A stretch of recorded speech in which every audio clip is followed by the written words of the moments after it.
Ah, ketemu lagi di Bincang Santai tapi tetap gokil dengan dua orang bersaudara yang otaknya gacor banget. Kita sekarang episode ketiga, temanya tentang edukasi tentang narkoba. Narkoba itu kan levelnya atau kalau dalam masyarakat itu tidak tiba-tiba orang ngeganja. Jadi kalau perilaku di masyarakat yang katakanlah anak SD itu dari mulai perilaku merokok kan itu juga mengarah ke sana sebetulnya gitu kan. Kayak kita tetap dengan dua bintang tamu yang sangat fenomenal dan gacor ini. Oke, kita bicara dari Nugraha dulu nih. Kalau kemarin kan dari Asep dulu. Oke. Nugraha ngerokok nggak? Waktu itu pernah. Pertama kali ngerokok itu kapan? Kelas berapa lah gitu? Kelas 2. Kelas 2 SD, SMP. Mulai ngerokok. Tertarik, itu beli atau dikasih sama teman sih? Awalnya sih dikasih sama teman, pengen nyoba-nyoba gimana sih rasanya ngerokok. Soalnya kan ngelihat teman tuh kayak enak gitu Pak ngerokok tuh. Bukan dirokok. Beda lagi itu Pak. Rokok Nugraha dirokok.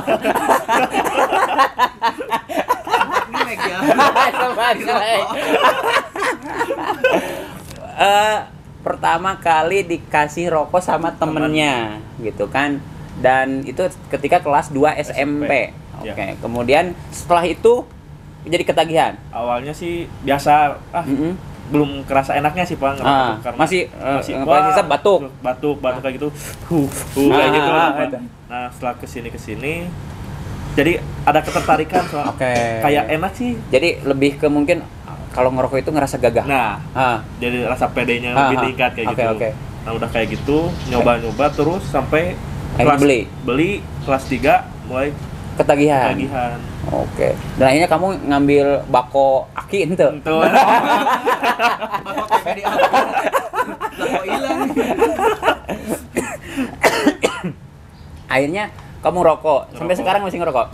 Sampai sekarang sih udah berhenti, Pak. Itu terakhir berhenti kapan tuh? Kelas 2 SMA. Kelas 2 SMA berhenti. Kenapa berhenti? Soalnya kan dengar-dengar sih pas kan saya SMA tuh masuk IPA juga kan ada pelajaran biologi kayak gitu. Jadi lebih kamu pertimbangannya kesehatan. Atau nggak punya duit? Nggak? Awalnya sih kesehatan ditambah-tambah nggak punya uang Pak. Jadi orang tua juga menasehati? Nggak tahu orang tua. Orang tua nggak tahu. Asep bilang nanti. Aduh, bahaya. Terus kamu kenal nggak yang namanya ganja atau misalnya pil ekstasi, inek atau segala macam, mengenal nggak gitu? Melihat atau misalnya bahkan mungkin pernah mengkonsumsi atau temen mengkonsumsi, pernah nggak kayak gitu? Kalau ngeliat sih sering Pak. Sering. Ganja itu sering? Kalau ganja nggak? Kayak jarang. Kayaknya pel-pel aja? Kali pil-pil yang kayak gitu. Nah, ngelihat, tapi pernah nggak nggunain make gitu? Pernah sih ditawarin sama temen, tapi karena nggak mau sih Pak. Takut. Belum berani lah sampai ke sana. Akhirnya mau dipaksa kayak juga nggak mau gitu. Tapi lihat temen make? Sering lihat. Bahkan pas SMA kelas 1 juga kan ada teman yang suka pakai kayak gitu, pil-pil kayak gitu. Pas belajar juga dia pakai. Jadi kayak menurut dia tuh fokus aja gitu. Tapi nggak nge-play kayak mabok gitu nggak? Enggak sih. Tapi dia melek aja. Ya. Dia bilangnya untuk fokus. Tapi pas ditanya sama guru nggak tahu, bingung. Jadi hanya untuk mungkin stimulan untuk apa? Jadi semangat aja. Semangat aja. Terus apa kabarnya sekarang teman kami yang suka mabok itu hari ini? Hari ini masih ada sih. Masih ada. Kerjanya apa tuh?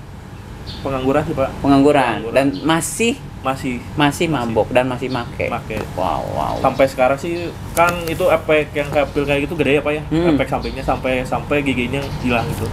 Giginya habis. Wow. Sekarang dia udah nikah? Belum. Wow. Ngeri banget. Kalau Asep pernah ngerokok? Sebulan kemarin baru sekali. Berarti selama selama sekolah SD nggak pernah. Tapi kalau temen ada. Oke. Ngerokok berarti kamu baru udah ngalamin gitu. Sensasinya kayak gimana sih yang Asep? Pahit. Dan pingin lagi nggak? Nggak enak.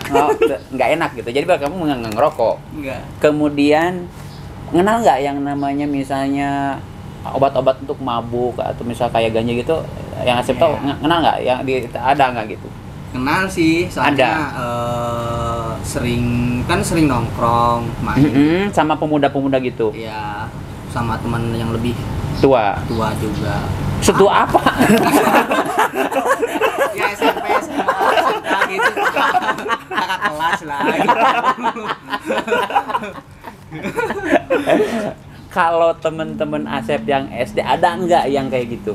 Minum obat atau apa gitu?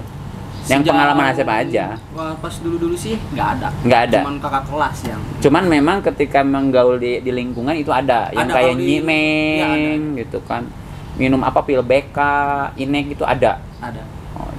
Dan mereka memang ketika minum itu kelihatan disebutnya ngeplay gitu. Karena kayak gitu ada nggak? Kayak gitu. Kayak seung gitu mabok gitu. Iya. Minum-minuman gitu ada nggak? Kayak misalnya arak kayak gitu. Iya, itu tuh saling berdampingan gitu, minuman sama apa namanya yang pil-pil gitu. Ada juga yang kayak itu yang serbuk gitu. Kayak heroin gitu mungkin iya, ya? Atau mungkin emang itu tipung meren. Sabu kan. Iya aja. Cuma sekedar lihat doang sih, Pak. Tapi kan kamu ngerasa penasaran nggak pengen ngerasain masih rasanya gitu? Nggak mau sih. Nggak, karena tahu efeknya. Iya. Terus orang-orang yang di lingkungan Asep yang suka mabok, suka yang minum-minum kayak gitu, mereka sekarang kayak gimana sih? Yang teman Asep apakah yang sukses kelas, gitu jadi ya. Yang teman Asep yang kakak kelas tuh sekarang tuh dia pesantren Pak, 2 orang. Pesantren. Ya, tapi tetap Pak kalau ketemu minum gitu. Nggak tahu. Jadi emang ada permasalahan identitas diri mungkin ya. Ini kan kita selalu bilang kalau pesantren masa sih? Terutama ternyata memang kita memang harus paham dalam konteks secara personal bahwa orang itu tidak tahu berarti dia melakukan belum tentu, karena dia tahu bahwa itu nggak boleh ya, haram gitu kan, tapi ketika identitasnya belum terpenuhi, rasa penasarannya, rasa ininya ini ya bisa jadi tetap melakukan itu gitu kan.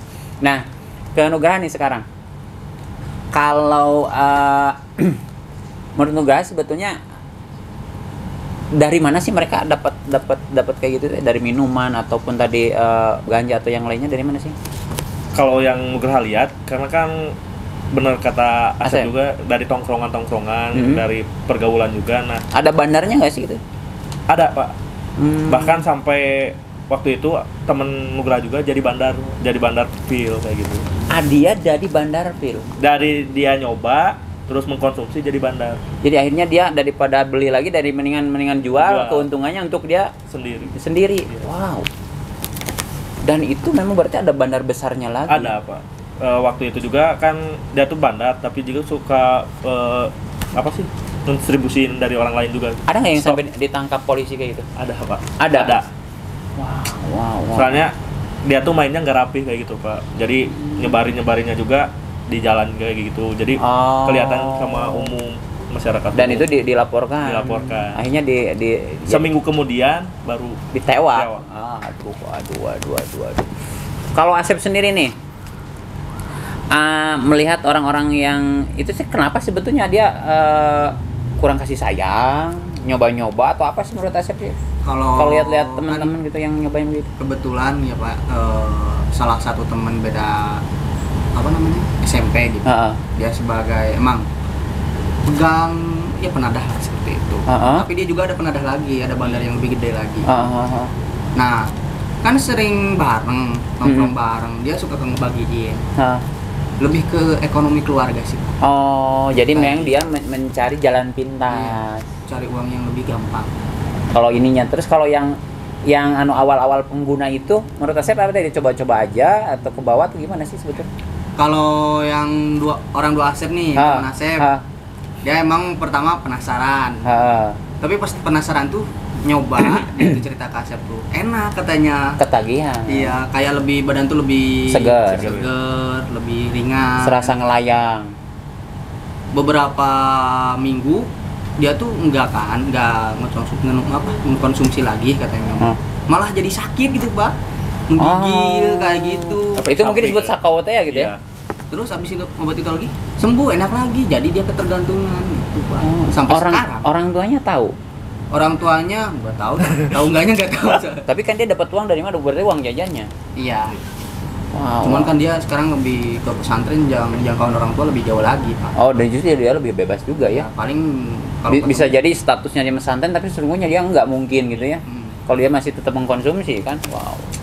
Kalau Nugraha sendiri di pergaulan kan sekarang udah kuliah, waktu di kuliahan ada nggak yang kayak gitu? Ada aja sih, Pak. Ada aja. Apalagi kan di sekarang kuliah kan ada teman-teman yang dari kampung. Nah, jadi pas mereka kesini main, otomatis kan penasaran kan, di kota lebih gampang lah ngedapetinnya kayak gitu. Terus juga penyebarannya kayak gitunya juga gampang. Jadi lebih murah juga sih, Pak. Kalau rata-rata kenapa sih mereka? Kalau dari pengalaman Nugraha nih? Awalnya jati diri sih, Pak. Lebih ke jati diri, mencari pengakuan jati, gitu ya. Pengakuan. Gua ngerasa mungkin keren atau apa. Soalnya kan rata-rata di tongkrongan Nugraha waktu dulu rata-rata kayak gitu, Pak. Jadi kalau misalkan ada satu orang yang nggak itu tuh diledekin. Jadi mana mah teu gaul, mana milu atuh sekali nyobaan gitu ya. Dengan hargaan, bener. Jadi kebawa oleh lingkungan juga. Terus apa sih yang apa ya bisa dibilang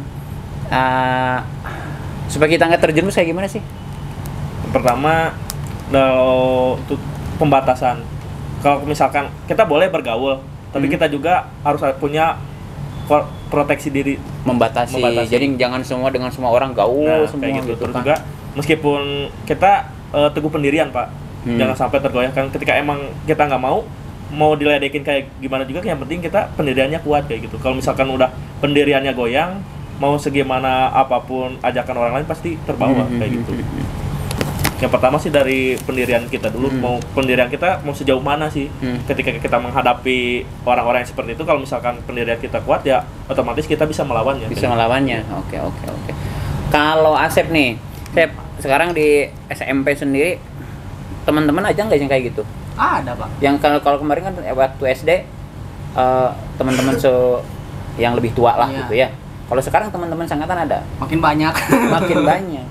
Karena mereka cenderung karena coba-coba, atau memang misalnya karena memang tadi bisa dibilang atas nama solidaritas dengan temen, atau apa sih? Mungkin sama kayak jati diri. Soalnya kan kalau Asep setiap kumpul tuh kayak misalkan ada berantem antar SMP kayak gitulah istilahnya. Ya, ngerasa lebih berani ketika sambil minum. Wah, gitu. Wah, gitu kan. Terus sebetulnya kan guru juga kan ada razia di sekolah. Oh, pinter kayaknya, Pak, dianya. Pinter, Pak, sekarang, Pak. Yang Asep pernah satu kali gitu.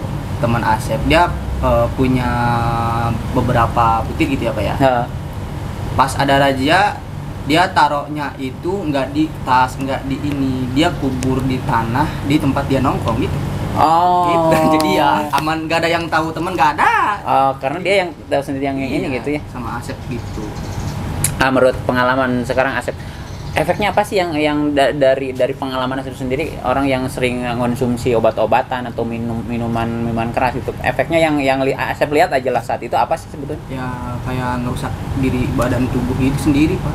Jadi ya dia merusak diri sendiri sama perlakuan sendiri gitu. Iya. Jadi karena memang dia apa ya, jadi makan juga kurang, jadi tidak teratur. Badan makin ceking, kecil. Bukan Asep pemakai juga? Enggak lah, Pak, ini turunan. Buah-buah, Pak. Nah, ini bingung kenapa ini gede, ini kecil gitu. Cocok.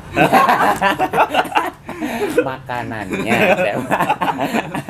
Kalau menurut Nugraha nih, berarti kan pengalaman jauh lebih banyak Nugraha dibanding Asep dong. Kalau Asep kan sampai SMP ternyata masih banyak. Dan itu ngerusak badan, ngerusak fokus segala macam. Kalau menurut Nugraha di samping itu semua ada efek lain apa sih sebetulnya? Pasti ada hukum sosial, Pak.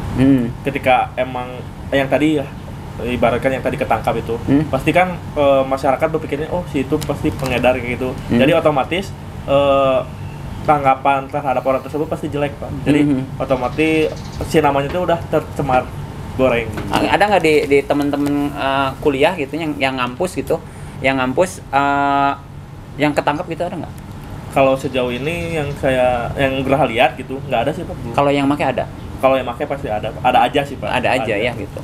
Oke, wah buat teman-teman sobat-sobat DHB ini dari pengalaman Asep SD, SMP, pengalamannya dia itu ternyata memang sekarang narkoba itu bener ada di sekitar anak SD itu banyak sekali. Jadi proteksi orang tua, keluarga, kalau sebetulnya punya adik wajib tuh hukumnya kita cek gitu ya, dia pakai apa, bergaulnya dengan siapa gitu kan.